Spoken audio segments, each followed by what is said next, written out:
వాళ్ళ ప్రాంతాల్లో ఉండే అవకాశం ఉంటుంది. నాకు తెలిసి అయితే వల్లభనేని వంశీ గారు అప్పుడు ఏదో యూఎస్ లో ఎక్కడో ఇమేజ్ అవి వచ్చినాయి కాబట్టి ఆయన లేరేమో, కానీ మిగతా వాళ్ళు కూడా దేశం వదిలి వెళ్ళిపోయారేమో అన్న అనుమానాలు వ్యక్తం అవుతున్నాయండి. ముఖ్యంగా కొడాలి నాని గారు. రోజా గారు అయితే వచ్చారు, ఆవిడ ఇక్కడే ఉన్నారు.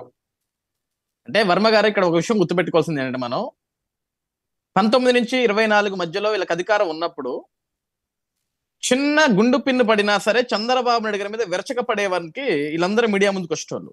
ఆ రోజు ఆర్కే రోజా గారు కావచ్చు, కొడాలి నాని కావచ్చు, జోగి రమేష్ కావచ్చు, ఈ నందిగం సురేష్ కావచ్చు, వీళ్ళందరూ కూడా ఈరోజు అరెస్ట్ అయిన నందిగం సురేష్ తో సహా అందరూ కూడా విపరీతమైన అరాచకమైన భాషతోటి విరుచుకు పడేవాళ్ళు అనమాట. ఆ రోజు వచ్చి, ఆ రోజు చంద్రబాబు నాయుడు గారి మీద కానీ, పవన్ కళ్యాణ్ గారి మీద కానీ వాళ్ళ ఇష్టానుసారం. ఇంకా ఈ రోజు నిజంగా ఆంధ్రప్రదేశ్ రాష్ట్రంలో చంద్రబాబు నాయుడు గారి వల్లే వరదలు వచ్చి విజయవాడ మొత్తం నిజంగా చంద్రబాబు నాయుడు గారు తప్పిదం వల్ల మునిగిపోతే ఎందుకు సార్ కొడాలి నాని మాట్లాడట్లేదు?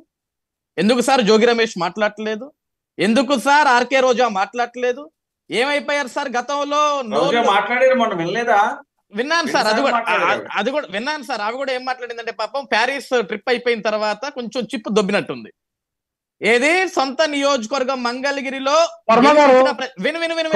భయపడిపోయారు, తెలంగాణ వెళ్ళిపోయారు, తెలంగాణ సారీ తమిళనాడు వెళ్ళిపోయారు, తమిళనాడు చేస్తారని వీళ్ళు అన్నారు. రోజు వచ్చి మళ్ళీ ఆవిడకి సిబ్బంది ఉంటుంది, ఆవిడ 10 రోజులు వచ్చేసరికి మాట్లాడుతూ ఉన్నారు.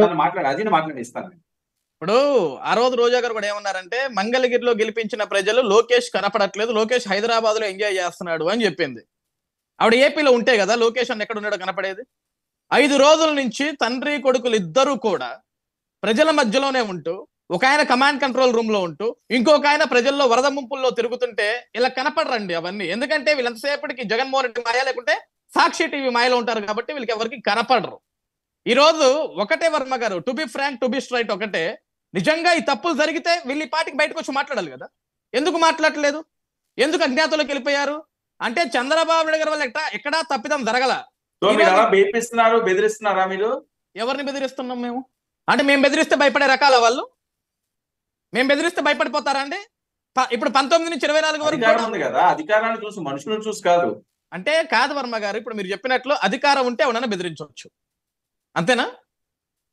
2019 నుంచి 2024 వరకు జగన్మోహన్ రెడ్డిని 5 సంవత్సరాలు నేను ప్రశ్నిస్తూనే ఉన్నాను సార్, ఒక సామాన్య కార్యకర్త. నేను భయపడలేదు కదా.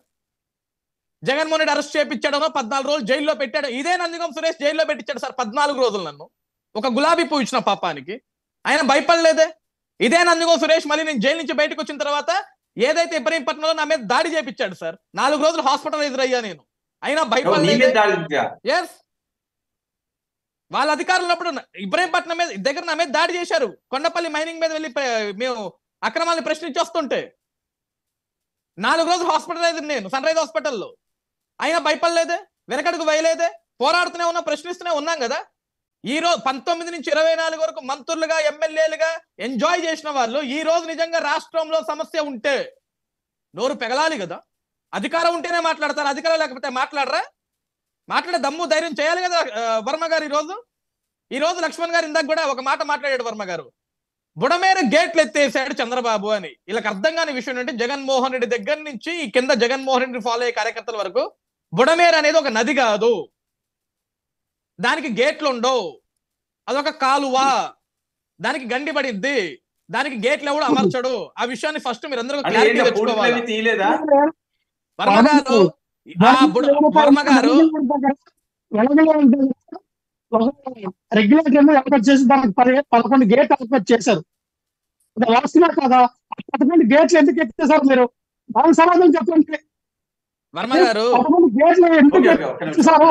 రెగ్యులేటరీ కంపెనీ కారణం ఏంటంటే సార్, రెగ్యులేటరీ కంపెనీ కారణం ఏంటంటే, ఎప్పుడైతే సార్ చిన్న క్లారిఫికేషన్ సార్, ఎప్పుడైతే బుడమేరు నుంచి వచ్చినటువంటి వాటర్ అక్కడ ఎప్పటికప్పుడు నుంచి కన్నయ్యి మన కృష్ణ నదిలో కలుస్తుంది.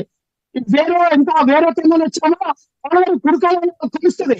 ఇంకా వాటర్ ఎక్కువ ఫ్లో అయ్యేటప్పుడు దీన్ని ఏం చేస్తారంటే, ముందుగానే అసలు ఎక్కడైతే కృష్ణానదిలోకి వాటర్ వచ్చి మళ్ళీ అటువైపు మునిగిపోతారు. ఇప్పుడు వాళ్ళందరూ సేఫ్ గా ఉంటే చాలు, మళ్ళీ దాని మీదకి వెళ్ళొద్దు. అదే ఇంకా ఎవరున్నారు? రెడ్ బుక్ ఓపెన్ అయిందా? వర్మ గారు, ఇక్కడ రెడ్ బుక్ తోటి ఏం సంబంధం లేదు సార్. ఎందుకంటే బేసికల్ గా గతంలో ఎవరైతే లోకేష్ అన్నని హేళనగా మాట్లాడారు. ఇదే కొడాలి నాని, నందిగం సురేష్, జోగి రమేష్, పేర్ని నాని, వల్లభనేని వంశీ, అనిల్ కుమార్ యాదవ్, అంబటి రామ్